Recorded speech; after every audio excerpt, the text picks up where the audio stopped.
ажлыг хийх ёстой юм шиг, чуулгандаа суух ёстой юм шиг ийм асуудал үүсч байдаг шүү дээ. Тэгээ улсын хурлын гишүүн гэдэг бол ард түмний элч гэж үндсэн хуулийн дээр заасан байгаа тийм.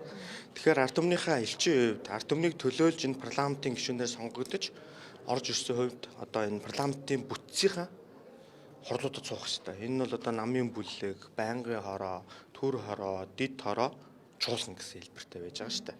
Тэгэхээр энэ эдгээр хурлуудтай бол одоо улсын хурлын гишүүн бол ямар нэгэн хүндхэн үзэх шалтгаангүй бол тийм ээ. Энэ хурлуудад бол заавал суух хэрэгтэй. Улсын хурлын гишүүний ёс зүйн дүрм гэж бол байдаг. Энэ дүрмэн дээр бол одоо өмнө ч би та бүхэн танилцуулж байсан тийм ээ. 40 цагаас дээш одоо хурлаас тасалсан, хоцорсон цаг нь нийлээд одоо 40 цагаас дээш давсан бол одоо тухайн дүрм заасан одоо хариуцлагыг улсын хурлын гишүүнд хүлээлгдэг юм заалтай. Би өмнө ёс зүйн байнгын орон дараа байх үед бол Алтмаагийн Баттулга, Сөрөнживийн Лүндэг гэсэн хоёр гишүүн дээр бол яг энэ хариуцлагыг тооцож нэгэнд нь сануулж нөгөөхт нь 6 сар хүртэл одоо цалингийн нас хасж исэн юм шийдвэр байгаа. Тэгэд иргэдэд бол одоо яах вэ? Хариуцлагын тогтолцоо сул байна гэдэг шүүмжлэлийг ирдэг. Тэгвэл өнөөдөр ёс зүйн хариуцлага гэдэг бол эрүү иргэний хариуцлага, захиргааны хариуцлага биш, цахилгааны зөрчил бол биш.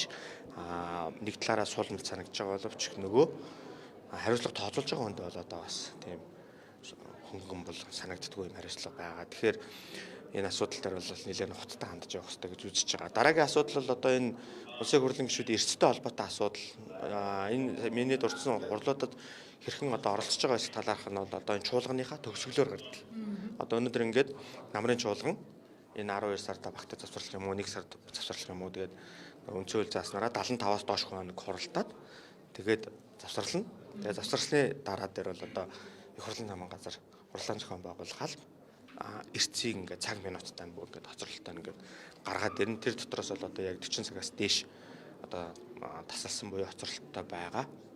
Ойрын 2-3 сар одоо та хараагүй ямар гишүүн бэ? За би нэг тэгж харахгүй байгаа. Ер нь гайгүй бүгд л орж ирээл сууцгаагаад л харагдаад байгаа шүү дээ.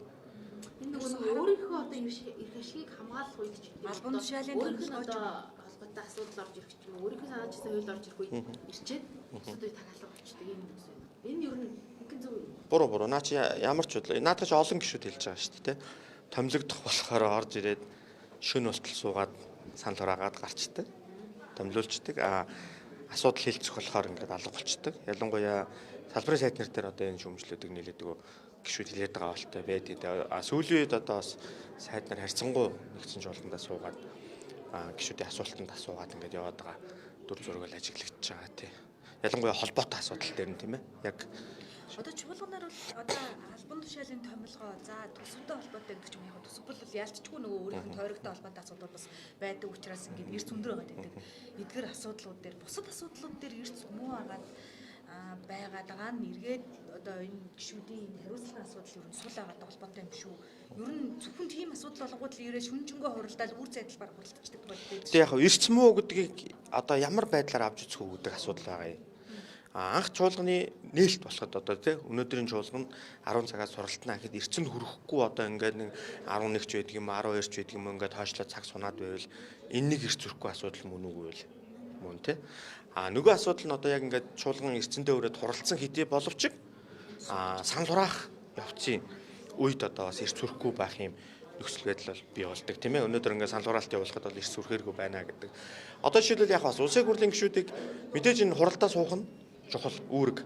Тэгтээ өнөөдөр та нар одоо ингээд яг одоо энэ Монгол банкны ерөнхийлөгчийг томилох чөлөөлөх асуудал хэлцэж байна. Энд дээр шилбэл 37 улсын хурлын гишүүн асуулт асуух гад нэр өгсөн байна. Гэтэл яг тэр 37 хүнийг ингээд асуулт асуух яаж яхад энэ улсын хурлын гишүүд яг нэг танхимдаа суугаад ах нь нэг талаараа бас ямар ах вэ? Энэ дотор бас одоо энэ урилгаар орж иж байгаа тойргийнх нь одоо сонгогчд байж гэн. Өшөө бас одоо төр хороо хурлууд, дид хорооны хурлууд явагдаж байна. Ажлын хэсгийн хурлууд явагдаж байна. Өрөөндөө зарим нэг нь бас албан ёсны уулзалтууд хийж гин гэх мэтлэн энэ ажлууд руу бас тодорхой анхаарал явах нь бас байж болох асуудал гэж харж байна.